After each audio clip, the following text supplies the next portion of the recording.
Kisah Nabi Muhammad, bagian 155. Rasulullah bergerak meninggalkan Mekah menuju ke Hunain. Tanggal 6 bulan Syawal tahun ke-8, 8 Hijriah bertepatan dengan hari Sabtu, Rasulullah pun bergerak keluar dari Mekah. Hari itu genap 19 hari Rasulullah memasuki dan berada di Mekah. Rasulullah bergerak dengan kekuatan sebanyak 12.000 tentara Islam, 10.000 adalah mereka yang berangkat bersama Rasulullah ketika pembukaan Mekah, selebihnya adalah penduduk Mekah. Kebanyakan mereka masih baru menganut agama Islam. Rasulullah telah meminjamkan 100 pasang baju besi dengan kelengkapannya. Sebagai pemegang kendali tanggung jawab Mekah, Rasulullah menunjuk Utab bin Usayyad sebagai amirnya. Menjelang petang seorang prajurit berkuda telah datang menemui Rasulullah dan berkata, "Saya telah naik ke bukit itu dan bukit ini, dan saya telah melihat kabilah Hawazin yang telah bergerak keluar dengan seisi rumah mereka, wanita-wanitanya, unta-unta dan harta-hartanya." Rasulullah tersenyum mendengar laporan itu sambil berkata, "Itu adalah harta rampasan untuk kaum muslimin besok. Insya Allah." Di malam itu secara sukarela Anas bin Abi Mirtad Ganui telah menawarkan dirinya untuk mengawal Rasulullah. Dalam perjalanan mereka ke Hunain, tentara Islam melihat pohon besar menghijau yang dikenal dengan sebutan Zat Anwat. Sudah menjadi adat orang Arab menggantungkan peralatan senjata mereka di situ. Maka kata seorang tentara kepada Rasulullah, "Wahai Rasulullah, buatkan untuk kita Zat Anwat, seperti mereka juga mempunyai Zat Anwat." Jawab Rasulullah, "Allahu Akbar, Maha Besar Allah, mengapa kamu berkata begitu? Demi Allah yang nyawa Muhammad di tangannya, kata-katamu itu serupa dengan kata-kata kaum Musa di masa lalu. Jadikanlah untuk kami Tuhan, sebagaimana mereka mempunyai Tuhan." Dan Musa berkata, "Sesungguhnya kamu ini kaum yang jahil, sebetulnya inilah tasyabuh, dan sebenarnya kamu akan mengikuti jalan-jalan orang yang musyrik jahiliyah terdahulu." Ada juga di antara mereka yang berkata congkak. Setelah melihat jumlah tentara yang banyak, "Di hari ini kita tidak bisa dikalahkan lagi." Kata-kata ini tidak disukai oleh Rasulullah. Gelombang, gelombang, gelombang, gelombang, gelombang.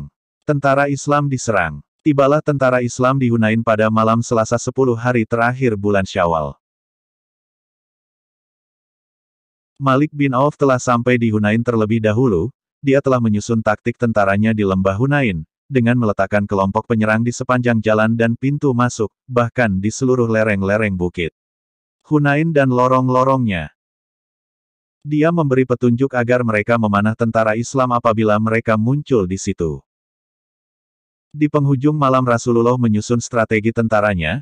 Rasulullah membagi tentaranya menjadi pasukan-pasukan dan unit-unit. Di awal subuh mereka berjalan menuju ke lembah Hunain. Ketika tentara Islam turun ke lembah, tiba-tiba mereka dihujani anak panah oleh tentara Malik yang telah lama menunggu di situ. Serentak unit-unit tentara musuh menyerbu mereka.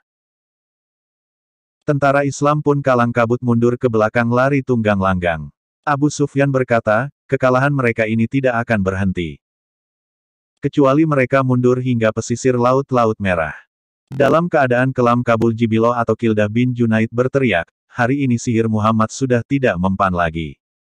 Rasulullah mengelak ke sebelah kanan sambil berteriak, "Wahai kalian semua, ayo ke sini, aku adalah Rasulullah. Aku Muhammad ibni Abdullah." Yang tetap bersama Rasulullah dalam keadaan kritis ini hanya beberapa orang dari kaum Muhajirin dan keluarga Rasulullah.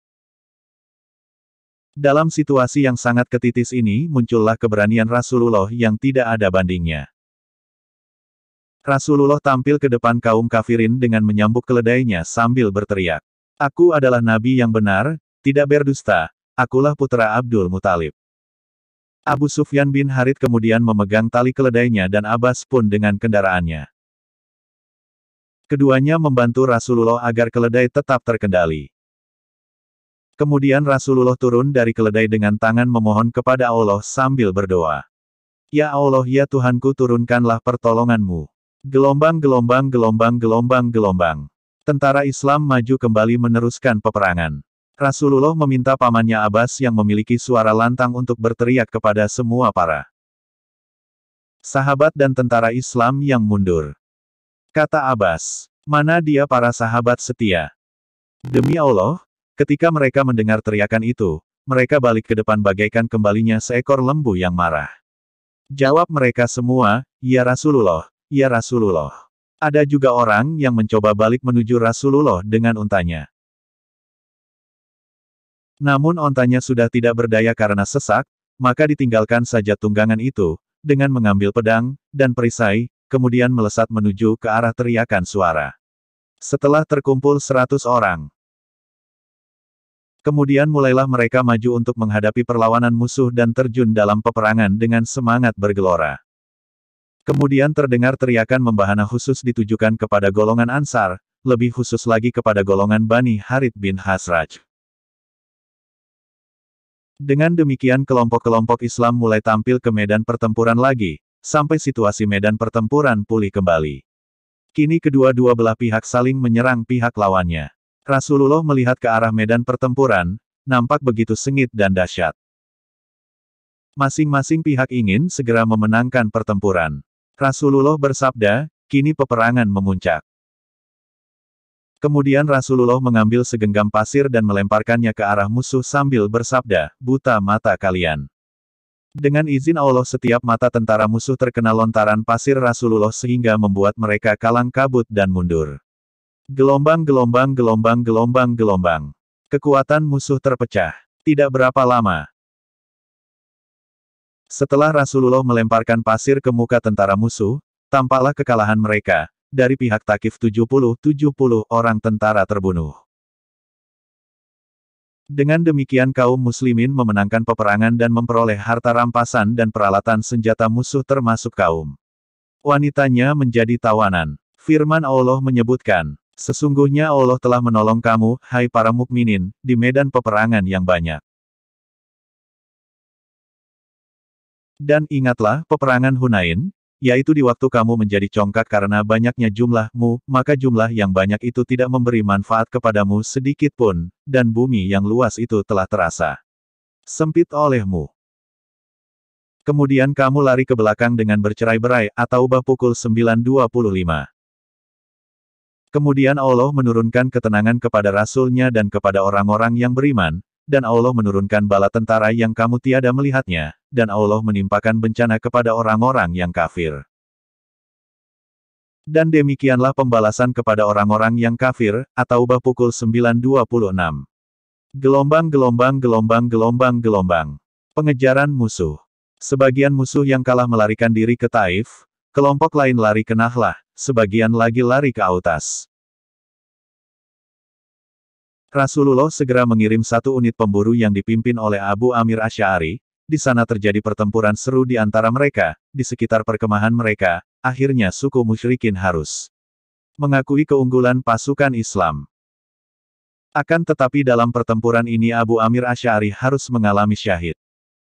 Kelompok tentara Islam yang lain memburu kelompok musyrikin yang lari ke Nahlah dan pertempuran seru terjadi secara sporadis. Tentara Islam akhirnya memenangkan setiap pertempuran.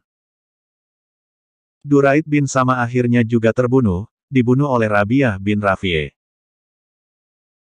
Sedang kelompok yang lari ke Taif, Rasulullah sendiri yang memburunya dan di akhir pengejarannya memperoleh rampasan-rampasan perang yang sangat banyak. Gelombang gelombang gelombang gelombang gelombang. Rampasan perang. Rampasan yang diperoleh kaum muslimin terdiri atas 6.000, 6,000 orang tawanan. 24.024. 000 ekor unta. Lebih 40.000, 40,000 ekor biri-biri dan 4.000, 4,000 ukiah emas. Rasulullah memerintahkan agar rampasan perang ditempatkan di Jaranah, dengan menunjuk Mas'ud bin Amru Ghafari sebagai penjaganya, sampai selesai gerakan Ghuzwah invasinya ke Taif. Setelah invasi ke Taif selesai, kemudian dilaksanakan pembagian rampasan perang, dibagikan sebagaimana dilakukan pada waktu-waktu sebelumnya. Bersambung bagian 156.